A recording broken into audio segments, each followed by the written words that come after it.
Bonsoir. Je voudrais aujourd'hui vous proposer de regarder les frontières marocaines qui sont souvent en litige. Frontières avec l'ancien colonisateur, frontières avec l'Europe, frontières avec le Sahara. Voilà, le Maroc est là, c'est un pays qui a une configuration géographique très ouverte sur la Méditerranée, sur l'Atlantique, sur l'Afrique saharienne. Alors, allons d'abord voir la frontière au nord. Voici Ceuta et Melilla. Ce sont des enclaves sous souveraineté espagnole placées en territoire marocain. Melilla est à proximité de la frontière algérienne, sur la péninsule de Guelaya. L'enclave fait 12 km et demi de superficie. Elle avait été conquise par l'Espagne en 1497, soit 5 ans après la fin de la Reconquista. Et l'objectif, c'était de protéger l'Espagne des incursions des Maures qui pouvaient venir de la mer. Ceuta est à 250 km plus à l'ouest, presque en face de Gibraltar. Elle fut un califat, puis un émirat, avant de passer sous souveraineté espagnole en 1640. L'enclave est au bout de la péninsule marocaine de Yebala, elle fait 20 km², c'est un port espagnol, et c'est cette frontière-là que tentent de franchir les candidats à l'émigration vers l'Europe. On voit bien ici sur cette carte le no man's land entre le Maroc et l'Espagne. Et bien sûr, le statut de ces enclaves, les points de vue entre Rabat et Madrid sont à l'opposé. Le protectorat franco-espagnol sur le Maroc a duré de 1912 à 1956, et pour Rabat, ces enclaves sont des vestiges de l'occupation coloniale. Il y a d'ailleurs analogie avec la situation de Gibraltar, qui est britannique, et que Madrid veut récupérer sous sa souveraineté. Mais de l'autre côté, dans la logique espagnole, ces présides, comme on les appelle, ont une existence qui précède la fondation du Maroc moderne, et d'ailleurs on observe que ces deux enclaves n'ont jamais figuré au comité des territoires à décoloniser aux Nations Unies, tout simplement parce qu'ils étaient sous souveraineté de l'Espagne avant la formation de l'État marocain. Alors cette situation est paradoxale. Le commerce maroco-espagnol est intense, tout comme la coopération antiterroriste entre les deux pays, mais le litige sur les enclaves reste entier. Maintenant, allons voir la frontière au sud. Pour le gouvernement marocain, le pays fait 713 000 km². Mais le Maroc, internationalement reconnu, indique une superficie de 446 000 km². Eh bien, la différence, c'est le Sahara occidental, qui fait 260 000 km² et sur lequel le Maroc se considère souverain. Eh bien, aucun autre État au monde n'a une aussi grande différence entre la superficie qu'il proclame et celle qui lui est reconnue. Alors comment est-ce qu'on en est arrivé là? En 1884, l'Espagne obtient des chefs de tribus du Rio del Oro un protectorat sur les routes du désert et sur la côte atlantique. La colonie espagnole s'appelle Rio de Oro, c'est-à-dire la rivière de l'or.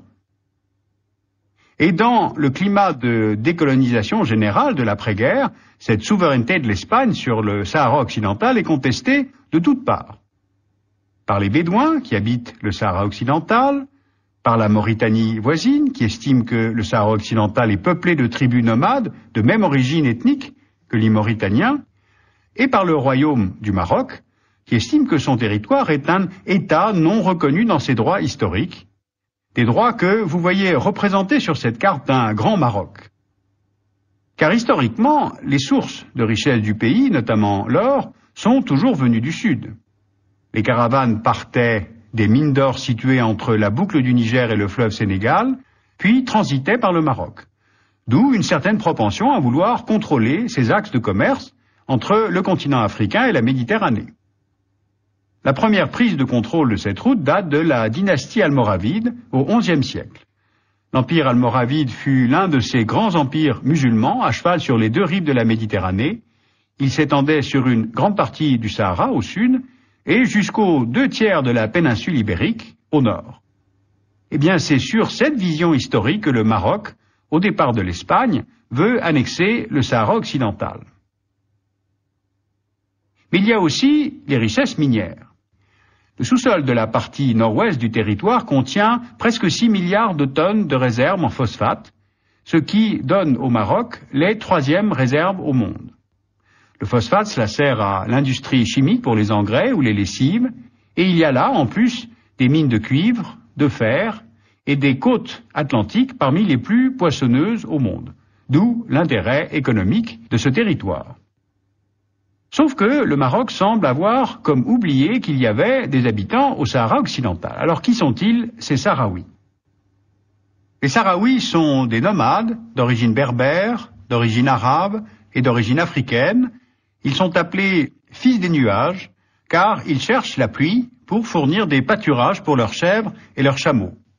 Ils se répartissent en 3 grands groupes tribaux, les Regibat, les Ouled Delim et les Ouled Bousba. Les Sahraouis avaient revendiqué leur autonomie politique auprès du colonisateur espagnol et ils vont maintenant se retourner vers les nouveaux occupants en créant le Front Polisario, c'est-à-dire le Front populaire de libération du Sagui El Amra et du Rio del Oro. Lorsque l'armée marocaine investit le Sahara occidental au départ des Espagnols, le Front Polisario se lance dans une guérilla. Le front est soutenu par l'Algérie, qui accueille à Tindouf les militants sahraouis et les nomades qui fuient la guerre. Le Polisario proclame en 1976 l'existence de la République arabe du Sahara démocratique, qui est reconnue par 73 États, et l'ONU condamne l'occupation marocaine et se prononce pour l'autodétermination du Sahara occidental. À partir de là, on peut comprendre l'évolution de ce conflit en le découpant en 3 phases.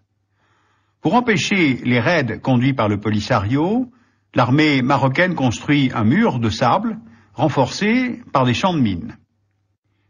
Une deuxième phase va permettre de passer aux négociations.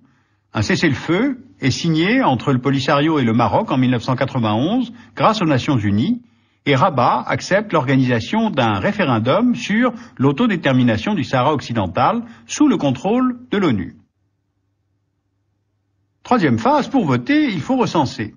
Et se met alors en place ce qu'on a appelé la guerre des listes, les 2 parties ne parvenant pas à trouver un accord sur le corps électoral.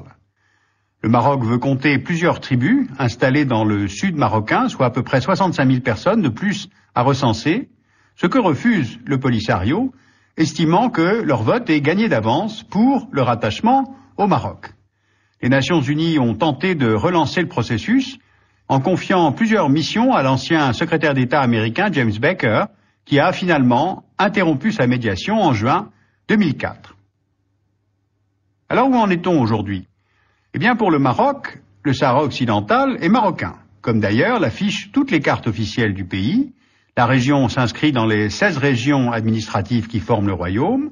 Le Maroc a déjà investi à peu près 3 milliards de dollars sur presque 30 ans pour aménager des logements, des infrastructures dans cette nouvelle province. Mais le Polisario, qui a été renforcé en 2004 par la reconnaissance de la République sahraoui par l'Afrique du Sud, le temps ne semble plus jouer en sa faveur. Sa survie dépend de sa victoire au référendum, voire de sa simple organisation. Donc il tire parti de ces constants reports. Le mouvement semble en position de faiblesse, ne serait-ce que démographiquement, avec l'afflux constant de Marocains venant s'installer au Sahara occidental.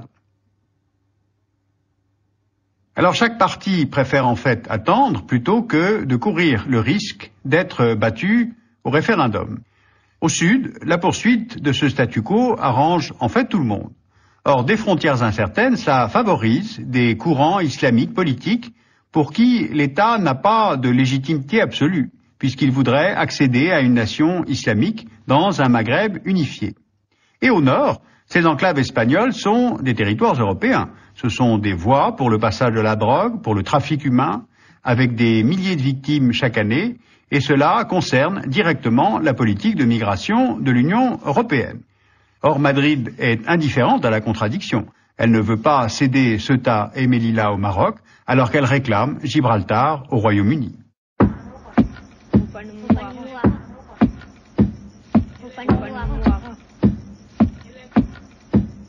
Pour approfondir cette question, vous pouvez lire les études de la documentation française, la revue Afrique du Nord Moyen-Orient, où il y a tout un article sur le Maroc stable ou immobile, on se pose la question.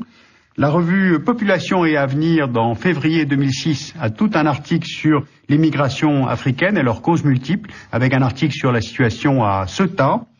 Les éditions de l'Harmattan ont publié L'insurrection sahraoui, de la guerre à l'État, 1973-2003, donc chez l'Harmattan. Et puis le Monde diplomatique vient de publier sa nouvelle édition de l'Atlas. Je vous en recommande vivement la lecture, donc un atlas aux éditions du Monde diplomatique.